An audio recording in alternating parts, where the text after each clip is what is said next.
다 같이 사도신경으로 신앙 고백합니다. 전능하사 천지를 만드신 하나님 아버지를 내가 믿사오며 그 외아들 우리 주 예수 그리스도를 믿사오니 이는 성령으로 잉태하사 동정녀 마리아에게 나시고 본디오 빌라도에게 고난을 받으사 십자가에 못 박혀 죽으시고 장사한 지 사흘 만에 죽은 자 가운데서 다시 살아나시며 하늘에 오르사 전능하신 하나님 우편에 앉아 계시다가 저리로서 산 자와 죽은 자를 심판하러 오시리라.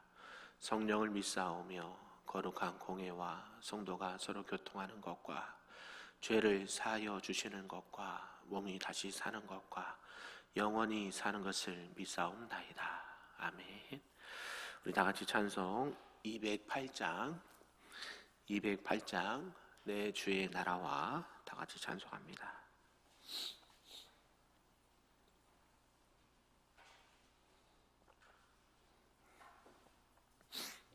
찬양합니다. 내 주의 나라와 주 계신 성전과 피 흘려 사신 교회를 늘 사랑합니다. 내 주의 교회는 천성과 같아서 눈동자같이 아끼사 늘 보호하시네. 이 교회 위하여 눈물과 기도로 내 생명 다하기까지 늘 봉사합니다. 성도의 교제와 교회의 위로와 구주와 맺은 언약을 늘 기뻐합니다. 하늘의 영광과 베푸신 은혜가 진리와 함께 영원히 시온에 넘치네. 아멘. 오늘 하나님의 말씀은 구약 역대하 5장 말씀입니다. 구약 660쪽에 나와 있습니다. 역대하 5장 말씀입니다.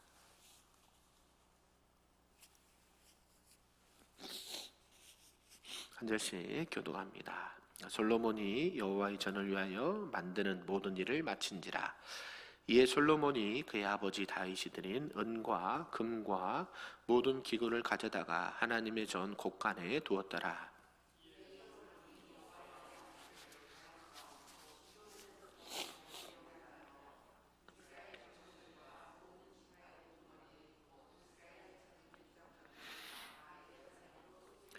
일곱째 달 절기에 이스라엘 모든 사람이 다 왕에게로 모이고 개와 회막과 장막 안에 모든 거룩한 기구를 메고 올라가되 레위인 제사장들이 그것들을 메고 올라가매 솔로몬 왕과 그 앞에 모인 모든 이스라엘 회중이 그 앞에서 양과 소로 제사를 드렸으니 그 수가 많아 기록할 수도 없고 셀 수도 없었더라. 제사장들이 여호와의 언약궤를 그 초소에 메어 드렸으니 곧 본전 지성소 그룹들의 날개 아래라.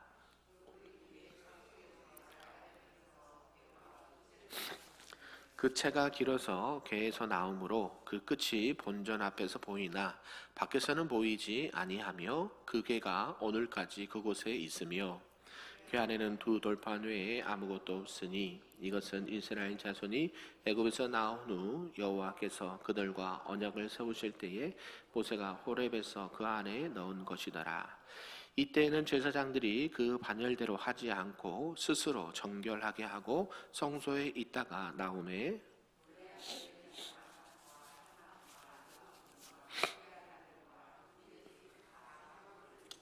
제단 동쪽에 서서 재금과 비파와 수금을 잡고 또 나팔 부는 제사장 120명이 함께 서 있다가 나팔 부는 자와 노래하는 자들이 일제히 소리를 내어 여호와를 찬송하며 감사하는데 나팔 불고 재금 치고 모든 악기를 울리며 소리를 높여 여호와를 찬송하여 이르되 선하시도다 그의 자비하심이 영원히 있도다 하매 그때에 여호와의 전에 구름이 가득한지라. 같이 있습니다.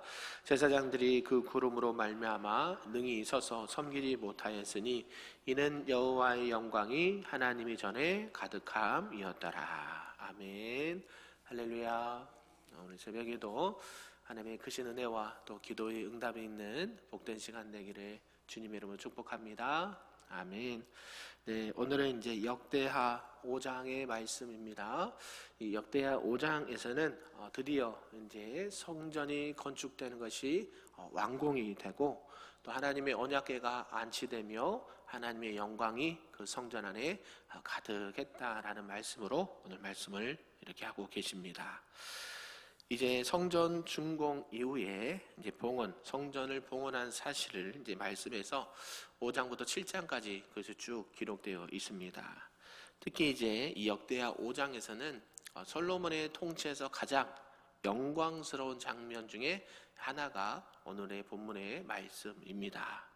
그동안 다윗 왕도 성전을 건축하고 싶었지만 하나님께서 막으셨고 또 솔로몬에게 그것을 허락하셨고 또 솔로몬이 여러 가지 성전 건축함에 있어서 사람들도 모으고 재료들도 모으고 어제 말씀처럼 여러 성전에서 쓸 기구들까지 다 만든 상황에서 이제 드디어 이제 솔로몬 건축이 하나님의 건축이 이제 마무리되는 과정을 말씀하고 있습니다. 오늘 본문의 말씀을 좀 구분해 보면요, 1절에서는 이제 성전이 완공되었다라는 것을 말씀하고 있고, 이제 2절에서 10절까지는 하나님의 법궤가 이 성전 안에 이렇게 들어오는 과정들을 말씀하고 있고요. 또 11절에서 14절까지는 이제 이 하나님의 언약궤가 이 성소에 도착하니까 하나님의 성전에 하나님의 임재가 가득하고 또 그것이 이스라엘과 함께 하신다는 사실을 이렇게 알려주시는 말씀으로 기록하고 있는데요. 특별히 무엇을 더 구체적으로 우리에게 보여주시는가 봤더니 하나님의 언약궤, 이 법궤가 이 지성소 안에 안치되는 과정을 조금 자세하고 디테일하게 말씀을 하고 있습니다. 그것이 이 성전 건축의 핵심이라고 말할 수가 있겠죠. 네, 성전은 다 지었으나 이 하나님이 안 계시면 필요가 있을까요? 없겠죠. 성전을 지은 이유가 하나님이 함께 하시고 또 하나님이 임재하시는 그곳에 하나님이 함께 하신 것을 강조하기 위해서 이 언약궤, 이 법궤를 안치하는 일은 이 성전 건축에서 가장 큰 일이고 핵심이었다라는 것을 말씀하고 있습니다. 이 언약궤가 없으면, 이때 당시 언약궤가 없으면 성전이라고 불리기가 어려운 상황이겠죠. 하나님의 하나님의 말씀, 하나님이 함께 하신다는 것이 이 언약궤를 통해서 이렇게 강조가 되고 있다라는 것이죠. 교회도 마찬가지죠. 우리가 교회는 뭐라고 부릅니까? 성전, 성전, 예배당. 교회는 예배당 그러는데 눈에 보이는 예배당. 이 예배당에 누가 계셔야 될까요? 사람만 부쩍부쩍하면 좋은 건가요? 아니죠. 그 안에 누가 계셔야 돼요? 예수 그리스도가, 성전 되시는 우리 성령님이, 예수 그리스도가 함께 이 성전 안에 가득해야 하나님이 함께 하시는 전이다라고 불릴 수가 있습니다. 사람들이 많이 모인다고 해서 좋은 게 아니죠. 그 안에 예수님과 하나님과 성령님이 계시지 않으면 교회다라고 우리는 기독교라고 말하지 않습니다. 이단이라고 부르죠. 그렇죠. 하나님이 함께 하셔야 됩니다. 하나님의 말씀이 계시는 곳, 하나님 중심으로 모이는 곳이 바로 교회고 또 오늘날의 예배당이다라고 볼 수가 있습니다. 오늘 이런 전체 내용을 통해서 우리 주의 말씀 몇 가지를 좀 보도록 하겠습니다. 그 첫 번째는 백성들을 이렇게 소집하는 솔로몬을 들 수가 있는데요. 이제 솔로몬이 이 건축한 성전은 얼마의 시간이 걸렸냐면 7년 6개월이라는 시간이 걸렸습니다. 그러니까 그냥 성전 건축했다, 끝났다라는 게 아니라 몇 년 동안이요? 네, 7년 6개월. 그러니까 솔로몬 왕 제11년 8월에 완공이 되었습니다. 이제 성전 건축이 이렇게 완공되니까요. 이제 솔로몬은 다윗이 드린 은과 금, 또 모든 기구들을 가져다가 하나님의 전 곳간에 두었다라고 말합니다. 그만큼 성전을 짓고도 그만큼 남았다라는 것을 말씀하고 있겠죠. 그래서 이것을 미리 다윗이 하나님께 구별해서 바친 것들이었습니다. 그 재료들 중에 온갖 성전 기구들을 만들고 남은 것들은 다른 용도로 쓰지 않고 하나님의 전에 잘 보관해 두었다라고 말합니다. 왜 그럴까요? 그냥 다른 데 쓰면 되지, 남았는데, 그렇게 생각할 수 있잖아요. 그런데 우리가 잘 볼 게 뭐냐면 이게 누구에게 드려졌다고 그러는 거예요? 하나님께 드려졌다라고 말하잖아요. 다윗이 사람에게 또 우리 개인적으로 필요해서 드린 것이 아니라 하나님 앞에 온전히 바쳐진 물건을 일부러 구별하고 성별해서 하나님의 전에 두었다라고 말합니다. 그래서 우리는 이런 걸 보고 뭐라 그러나요? 강대상이라고 부르지만, 그죠? 뭐라고 또 불러요? 두 글자로? 성물이라고 그러잖아요. 왜 그럴까요? 하나님께 드려졌다라는 의미가 있는 거예요. 그러니까 우리가 그래서 헌금이라고 하잖아요. 헌금. 그죠? 헌금도 뭐예요? 그 금액을 하나님 앞에 드렸다라는 의미가 있습니다. 그러면 어떻게 된가요? 하나님께서 그것의 주인이시다라는 것을 말씀하고 있겠죠. 그래서 그런 것들을 함부로 이렇게 취급하지 않고 하나님의 전에 잘 모아둬서 하나님의 것임을 구별했다라는 것을 말하고 있습니다. 그래서 하나님의 것, 교회 안에는 하나님의 것이 아닌 게 있을까요? 하다못해 쓰는 보면대 하나, 마이크 하나, 강대상 하나, 모든 게 누구 거예요? 하나님께 드려졌으면 하나님의 것이다라고 우리가 구별할 수 있어야 되고, 함부로 하면 될까요? 안 될까요? 안 되죠. 세상과는 구별되게끔 또 거룩하게 또 구별돼서 써야 됩니다. 막 쓰거나 함부로 쓰거나 이렇게 해서는 안 된다라는 것을 우리가 알았으면 좋겠습니다. 그러면서 이렇게 하나님의 것을 특별하게 잘 보존해야 된다라는 것을 또 이렇게 말씀하고 있고요. 이제 솔로몬이 이어서 이제 언약궤를 이 다윗성에서 메어 올리고자 할 때에 이제 이스라엘의 모든 장로들과 또 족장들과 이런 많은 지도자들을 예루살렘으로 소집을 했습니다. 그리고 나서 이 언약궤 안에는 무엇이 들어 있었을까요? 하나님의 십계명이 기록된 두 도판, 석판이 있었고요. 또요, 뭐가 있어요? 만나를 담아놓은 항아리. 또 무슨 지팡이? 아론의 쌍난 지팡이. 어떻습니까? 크게 막 돈들 만한 건 없잖아요. 그죠? 돌판하고 금항아리하고 그 다음에 지팡이. 왜 이게 중요할까요? 하나님께서, 그죠? 이스라엘 백성들에게 말씀을 주셨고, 그죠? 말씀을 주셨고, 또 뭘 주셔요? 만나. 이 만나가 뭐예요? 하나님께서 공급하신 은혜의 말씀 아니겠습니까? 만나가 무엇일까요? 만나의 뜻은 이것이 무엇이냐라는 뜻이라 했잖아요. 하나님께서 우리들에게 필요한 것들을 공급해 주시는 만나. 세 번째, 아론의 쌍난 지팡이요. 하나님께서 이스라엘 백성들을 출애굽시키면서 하나님의 역사와 기적들이 이렇게 나타난 것이죠. 쌍난 지팡이. 이 지팡이가 생명이 있을까요, 없을까요? 없는데 누가 함께 하시면, 하나님이 함께 하시면 죽었던 것도 생명으로 바뀔 수 있다는 것을 의미하는 것이죠. 이런 그 언약궤 안에 들어있는 것들이 결국 하나님의 임재를 말씀하고 있고, 곧 하나님이다, 이것이 하나님이 함께한다라는 것을 이렇게 알 수가 있습니다. 그래서 이제 이 언약궤를 이제 이스라엘 사람들에게는 이 하나님의 임재와 이렇게 하나님께서 동행하신다라는 것을 기억하고 있기 때문에 이 언약궤를 옮겨지는 것은 매우 중요한 일이었습니다. 그래서 그 이스라엘 사람 어떤 한 사람이 아니라 모두에게 또 공동체에게 매우 중요한 일이었기 때문에 솔로몬이 지도자들을 이렇게 모집을 합니다. 그래서 이 솔로몬의 이렇게 소집령에 따라서 이스라엘 모든 사람들이 7월 절기에 왕에게 다 모였다라고 말합니다. 7월 절기는 이제 성전이 완공된 이후에 11개월 이후인 이 솔로몬 5년 7월 8일부터 14일까지 이 성전을 봉헌한 기간을 말씀하고 있는데요. 그 이후 7월 15일부터 21일까지는 무슨 절기가 있는가 봤더니 이 장막절 기간입니다. 그러니까 그 이전에 해당되는 그 날짜를 말하는 거겠죠. 그래서 이 장막절을 앞두고 이 성전 봉헌식을 거행한 이유가 이 가나안 땅에서 이 안식이 하나님의 인도하심으로 이루어졌다라는 것을 감사하는 마음에서 이런 날짜도 택해졌다라는 것을 알 수가 있습니다. 그러면서 이제 두 번째가 이제 언약궤가 이제 실제로 안치되는 말씀을 하고 있는데요. 솔로몬은 그동안 500년 동안 또 휘장 안에서 거했던 이 언약궤가 이제 영구한 처소 이 예루살렘의 성전에 옮겨지는 것을 매우 특별한 일로 여겼습니다. 그는 제사장과 레위 사람들을 통해서 이것을 옮기도록 이렇게 했는데요.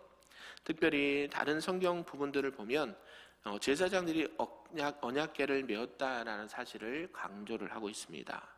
왜 그럴까요? 하나님의 말씀을 맡은 이 제사장들이 하나님의 말씀대로 그것을 옮기는 과정들이 필요했다라는 것이죠. 그만큼 솔로몬은 이 언약궤와 이 성전에 대해서 더 큰 경외심을 갖도록 이 일에 제사장을 택하는 것을 보게 됩니다.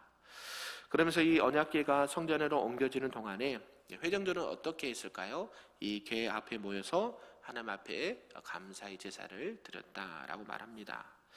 이 영광스러운 행사를 기쁨과 감사로 바라보는 이 백성들의 마음을 제사로 드리면서 하나님께 영광이 되도록 했다라는 것이죠. 이것들을 볼 때에 우리는 교회 안에 큰 특별히 이제 행사나 또 사역들이 있을 때 어떠한 마음으로 준비하고 진행을 해야 되는지를 알 수가 있죠. 사람을 기쁘게 해서 행사를 하는 게 아니죠. 누구를 기쁘시게 해요? 하나님을 기쁘시게 하기 위해서 예배도 드리고 행사도 하는 것이고 또 여러 가지 일들을 사역들을 감당하게 된다라는 것입니다. 그게 혹여나 하나님의 영광을 가리우게 된다면 그것보다 안타까운 일이 어디 있겠습니까? 모두가 즐거워하고 모두가 기뻐하고 모두가 감사하는 것이 그것에서만 끝나는 것이 아니라 결국 누가 영광을 받으셔야 돼요? 하나님이 영광 받으셔야 된다는 것이죠.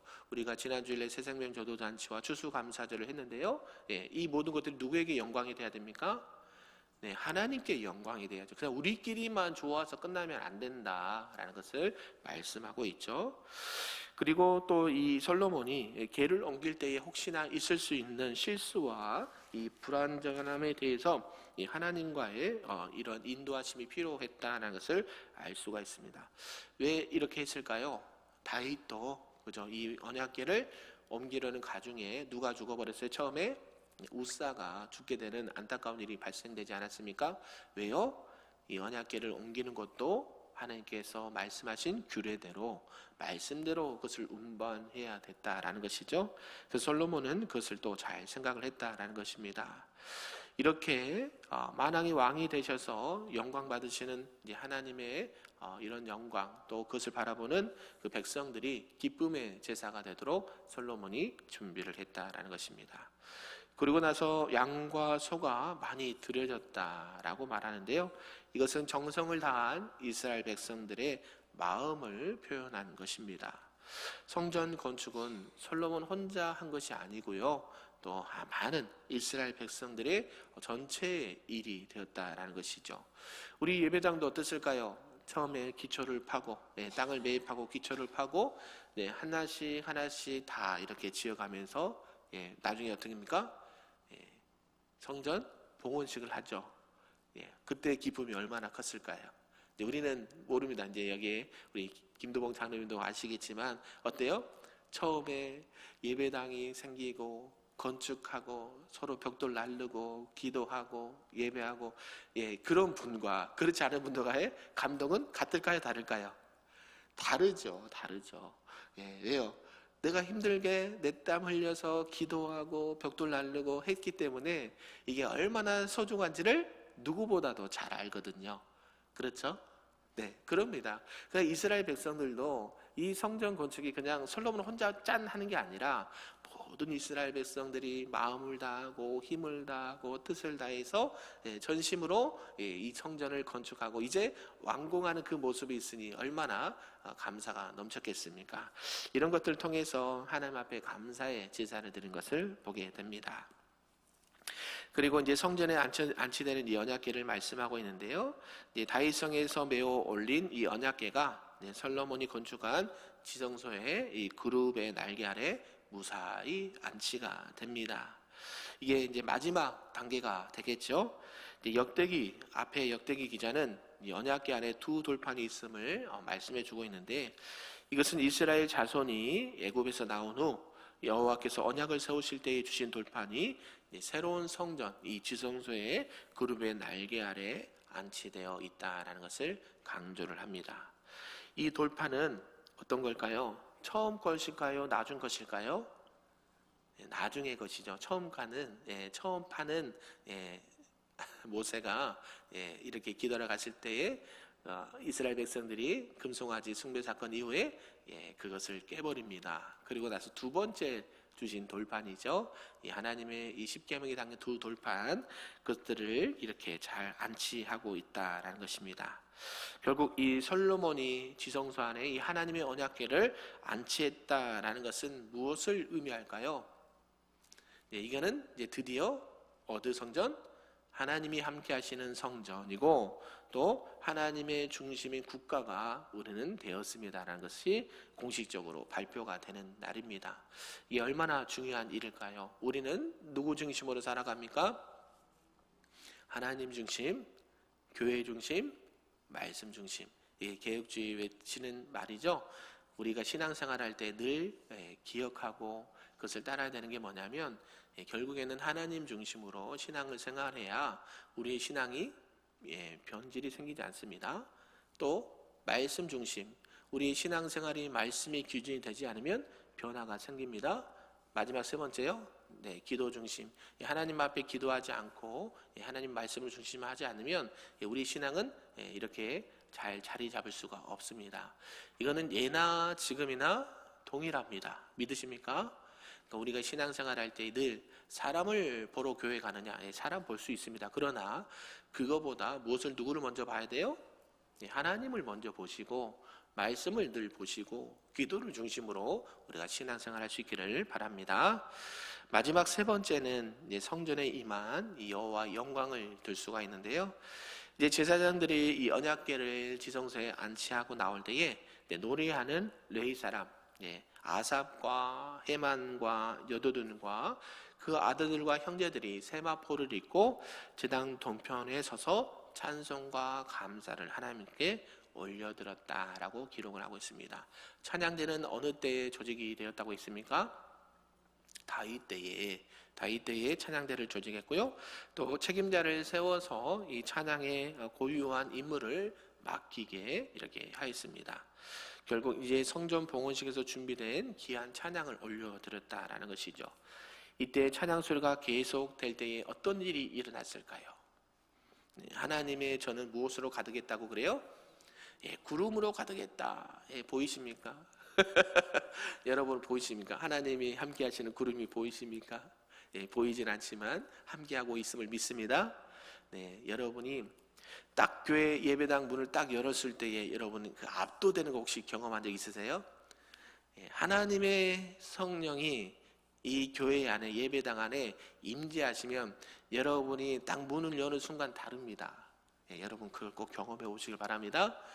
그냥 똑같이 오는 예배당인데도요, 어느 예배당, 특히 이렇게 하나님의 영광이 가득한 예배당에 들어가면 여러분들이 자연스럽게 고개가 숙여지고요, 무릎을 꿇게 됩니다. 누가 시키지 않았는데도요.